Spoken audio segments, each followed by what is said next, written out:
The soldier's boot hit something hard beneath the sand. In the next instant, his body exploded into 1,000 pieces. His buddy froze, mind reeling. Instinctively, he stepped forward. Click, the unmistakable sound of metal under pressure. Another landmine. Shit. His ears were still ringing from the blast, the world muffled and distant. When his hearing finally returned, he stared at what was left of his friend and screamed until his throat went raw. But this wasn't the time to grieve. He forced himself to focus. Carefully, he dropped to one knee and pulled out his combat knife, probing the sand beneath his boot. The blade scraped against metal. Definitely a mine. Scanning the area, he spotted the radio about 10 feet away. He untied his bootlaces and fashioned a makeshift grappling hook with his entrenching tool. After several failed attempts, he threw it with everything he had. The force nearly lifted his foot off the mine, but miraculously, he snagged the pack. After what felt like hours, he finally reached headquarters and explained his situation. Their response made his blood run cold. No choppers could enter the desert due to frequent sandstorms.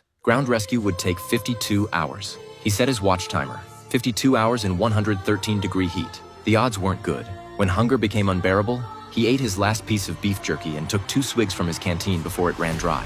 Then a breeze picked up. He turned his head and his heart sank. A massive sandstorm was rolling in. He quickly shouldered his pack for extra weight and jammed his rifle into the ground as an anchor. By some miracle, he survived the onslaught, gasping for air. Grateful he hadn't been blown off the mine, his friend's body had been dragged by the wind to rest at his feet. That's when he noticed the radio was gone. He spotted it 30 feet away, carried off by the storm. All hope drained from him. To make matters worse, he'd already emptied his buddy's canteen. He fired several shots into the air and shouted for help, but the desert remained empty. Hours passed. The sun blistered his face until skin peeled away in sheets. Desperate, he tried to drink his own urine, but gagged on the acrid smell. Then he saw her, a little girl approaching with strange, uneven steps, carrying a water bottle. He grabbed it and drank greedily. He tried to thank her, but she didn't understand. She pulled out a toy soldier, and he found one in his own pocket to show her.